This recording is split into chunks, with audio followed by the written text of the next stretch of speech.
this video, we will be going over my favorite settings for cinematic video on the GH5.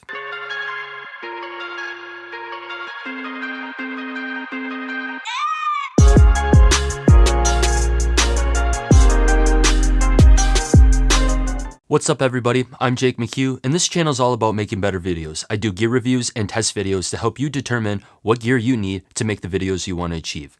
If this is something that may interest you, consider hitting the subscribe button down below. The GH5 is still an incredible camera for being how many years old already, and I recently did a video as to why you should buy or use this camera still in 2020. So if this is a video that may interest you, I will link it up in the cards up here and down in the description below. As a disclaimer before we jump in and go over all my settings, these are the settings that work best for me and my workflow. I highly encourage and recommend that you play around with the settings on your own camera and find out what works best for your workflow and style. I still find myself from time to time adjusting some of my settings to see if there's any big improvements that I can make myself. Alrighty, so now we're gonna set up our GH5, and the first thing you're gonna do is you're gonna rotate the dial so that it's in the movie mode. It will be on the dial, it'll be a letter M with like a film camera next to it, or as you can see right now, it's the letter P with the film camera next to it. First thing you're gonna do once you have it in the movie mode is you're gonna click on the letter P up here in the corner, and you're gonna change this to manual mode because we wanna have control of all the settings when shooting video. Now that we have the manual movie exposure set, we're gonna work from left to right, top to bottom. So the next thing we're gonna do is we're gonna set our picture profile, or what kind of color we want coming out of the camera.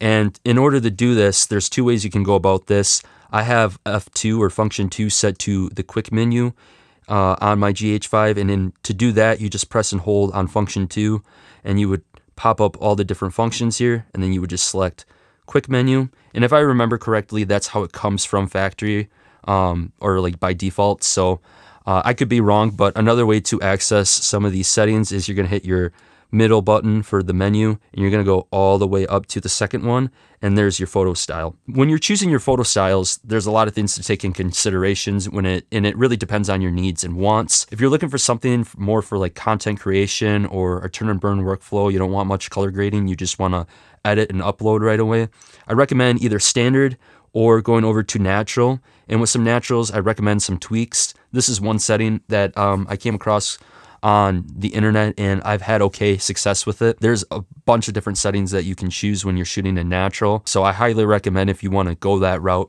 to look into that on either YouTube or on Google. If you're looking for something with a little bit more flatter profile for color grading purposes, I really like Cine Like D. We'll hop over to Cine Like D real quick, and I like it with the tweaks on these adjustments right here. For contrast, I like -1, sharpness, turn the sharpness down on all profiles, in my opinion. And then noise reduction, I have it all the way down. And then for saturation, I have it at -1.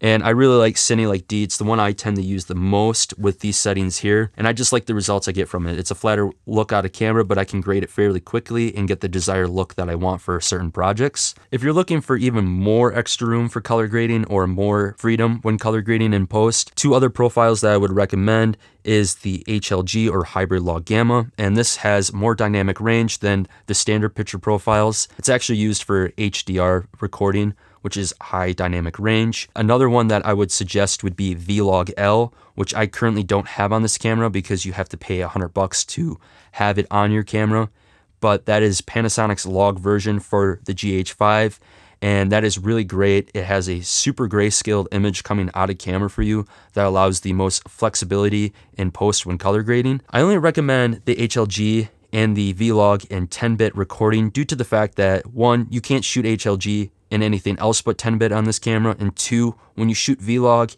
in 8-bit, it breaks down really quickly. If you look at examples on the internet, you will see for yourself. If you're gonna shoot Vlog, definitely shoot in the 10-bit. It just records a lot more data, and it allows you to color grade it more in post. What we're gonna do next right away is select our picture profile, and I like Cine Like D, so I'm gonna select that there. Then we're going to go up to the top to record format because we're going to set our recording format, resolution, and frame rate next. Select record format. You have 5 options here, and the 2 that I recommend the most is the MOV and the MP4 LPCM.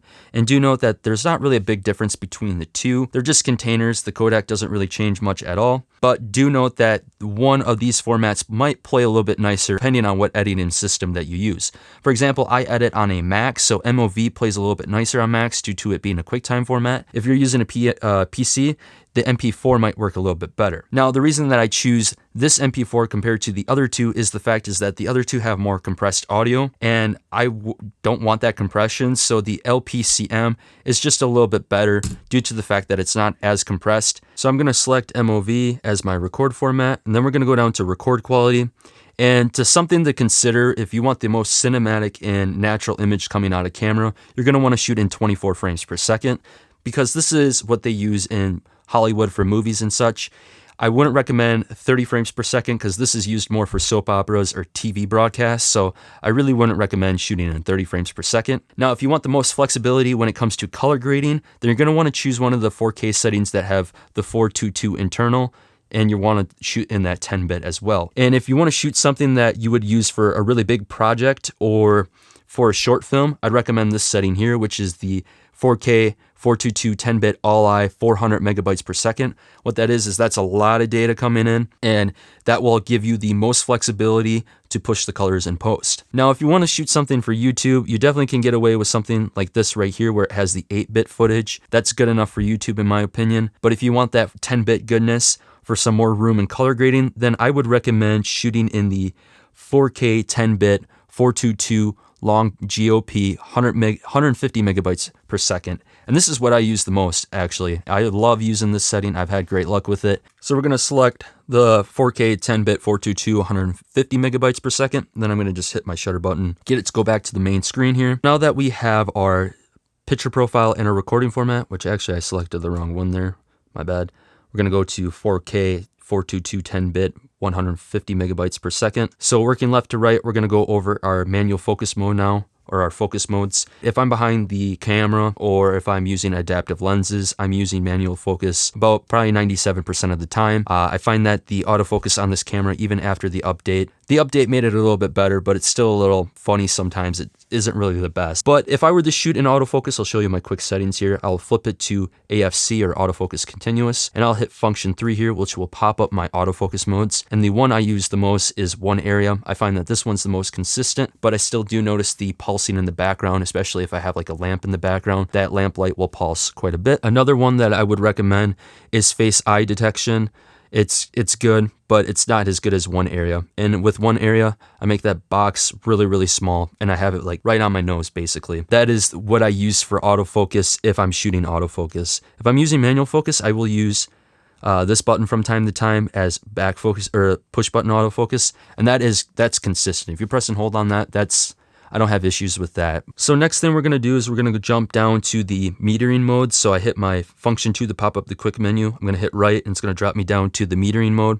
And when I'm shooting B-roll or just casually, I like using multimetering because it just kind of meters for the whole image, and I find that that's kind of just the most consistent when I'm shooting B-roll. But if I'm shooting people or like talking heads, I do like spot metering because I can expose for the skin tones properly. But do note that this isn't always the best way to expose your image. There's other exposure features on this camera that I really recommend, for example like zebras, but this is just like kind of a quick fix if you're in a hurry, running and gunning, you need a quick exposure reading. I would recommend multimetering in that case then. So as you can see, we have our multimetering mode set. We have our aperture set right here, and this is where your shutter speed would be. And as you can see, I don't have mine set for shutter speed. I have mine set for shutter angle. So I'm going to show you how to do that real quick. You're going to hit your menu button right here, and then you're going to go to the left and all the way to the top. Then you're going to go down to the one that says SS/gain operation. You're going to hit the middle button, and by default it's going to be on shutter speed/ISO. We want to change it to angle/ISO. And this is a really nice feature due to the fact that we can now change our frame rate and have the camera automatically double the shutter speed for that frame rate for us so that we will have natural motion blur to our image. This is really, really handy when you're on the go. I can change from shooting in 24 frames per second to 120 or 60 frames per second, and the camera automatically set the shutter speed for me. Now moving on from the shutter angle, we have our ISO.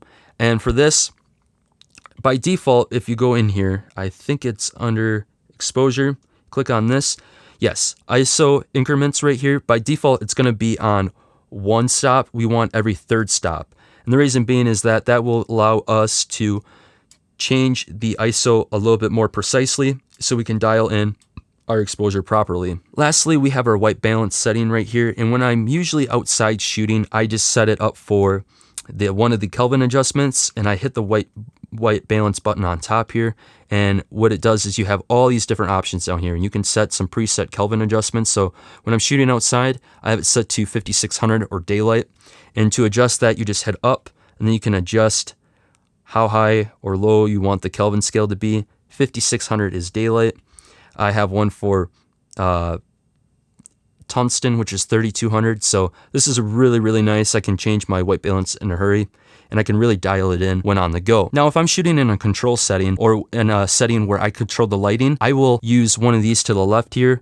And what this is these are custom white balance settings where I can press up, and I will use a white card, and I will use the key light to set the white balance on the camera. So for example, I'll hold that white card in the square right here. Either myself press the center button or the shutter button, or I'll have someone else do it for me.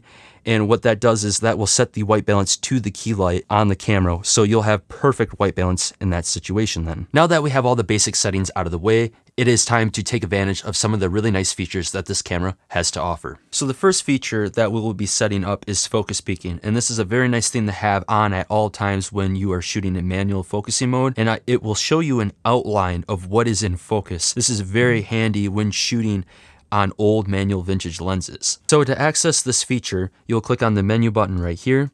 You'll go over to the left and go to the first wrench with the letter C, go to monitor and display, and you'll go under peaking, which is on page 5 of 7. Click on that, go down to set. For detect level, I have mine on high. There's two options, high and low. I choose high. You can pick the color of your choosing. I happen to use blue. And then it also has this newer feature on one of the later firmware updates where you can have it display when you're using autofocus single shot. And I have mine on just as a reference. I feel like it's not really a bad thing to have. So it's just a nice double check reference to use when you're using autofocus single shot. Next, we will go over some stabilizer settings. And to access the stabilizer settings, you'll hit the menu button again. You'll go up to the first movie setting mode, and it's on page 3 of 4 on the very top. We'll click on that right here. To select your stabilizer settings, it really depends on how you are shooting. If you're locked off on a tripod, you could turn all of these settings off to eliminate any more crop that you could be getting with these settings on. If you're shooting handheld, I recommend that you have the very top one, the operation mode, on. And I think this one's on by default right now because I'm using a lens that has dual IS capabilities. If you want some more stabilization on top of the traditional stabilization that this camera offers, you can turn on E-stabilization, and I have that on majority of the time when I'm shooting handheld. If you want even more stable footage when you're shooting handheld, you have this thing called IS Lock, and this is an insane feature. This basically gives you tripod-like footage while shooting handheld. But do note that you have to stand still when you're shooting with this setting on. It's not really something that I would use for shooting shots with movement. Now I'll show you how to get this histogram here that's on the left, and you can do that by going into the menu settings. You go up to the first wrench again and go over to monitor and display, and it will be on page 5 of 7 right here on histogram, and you can just do that by clicking it on and off.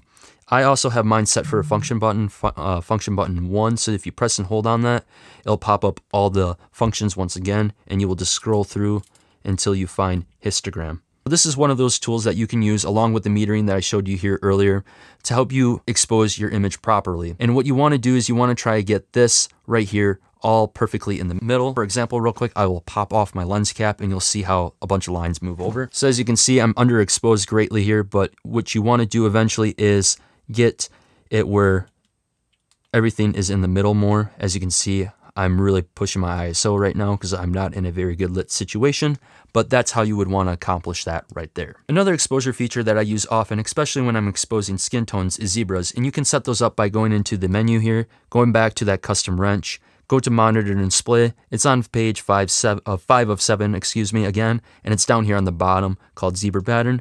And what you do is you go to the set, and I set mine at 80 and 100. And the reason being is that I set my first one to 80 IRE. And what I do is I use that to let me show that I'm hitting 80 IRE on skin tones, and then I back it off a little bit. I just want the top of the forehead that's lit to hit the 80 IRE, and then I have the second one set at 100 so I can see if I'm blowing anything out in the image.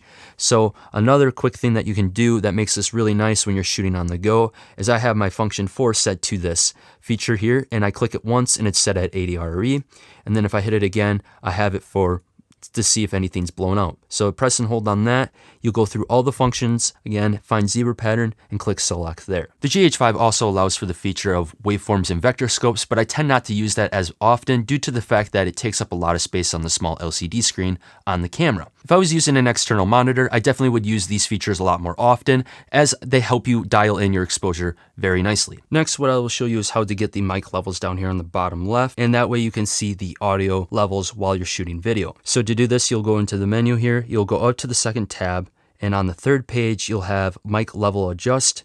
You'll click on that, and I traditionally have mine where the preamps are completely off. Standard or default is 0, but I turn mine all the way off. I'll hit select there. And for some reason, mine is grayed out right now. I'm not sure why, but then what you'll do is you'll go into here and you'll turn from off to on, and that will allow you to have the mic levels down here below. So now that we have basically everything selected to the way we want and we have it set up for video, I'm going to show you something really quick that will help you a lot when you're on the go and you want to change frame rates and be really effective in shooting different styles of video. Now, I have this set to 24 frames per second. So what I'm going to do here is I'm going to go into my menu. I'm going to go up to the normal wrench here. I'm going to go on the second one down on the first page, which is custom set memory. I'm going to click on that and I'm going to select it, and it's going to override everything that's on that setting. I'm not going to do it here because I have it set up the way I want.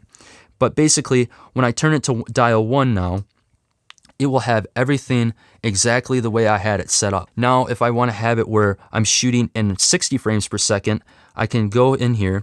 I will go to my quick menu, go right here to 4K 60. I will go back into that menu and go right there, and I'll set that to C2. And then what I can do is I can flip from C1 to C2. So I got 24 frames per second, 60 frames per second, just by switching the dial here. And all my settings are set up perfectly for when shooting in those modes. Lastly, what you can do here is if you want to switch it once again and you want to go to 180 frames per second or 120 frames per second, you're going to go down to this very last one here on the quick menu. And you're going to go in here, you're going to go up to this one right here, the very top one. You're going to go into variable frame rate. You're going to hit set, and then you can switch this and you can shoot at 120 or all the way up to 180. I find that 120 works a little bit nicer. It's not as soft. I find that the image is a little bit more soft coming out of the camera once you pass 120 frames per second, but I will select that, and then you will go back into that menu setting, go to the wrench, and set that for custom 3. So now I have everything set up where I can go out and I can shoot 24 frames per second, 4K 60, and 120 or 180 frames per second in HD, all within a twist of a dial. And this is really super handy when I'm out running and gunning and I want to shoot in multiple different frame rates, play around with slow motion in post.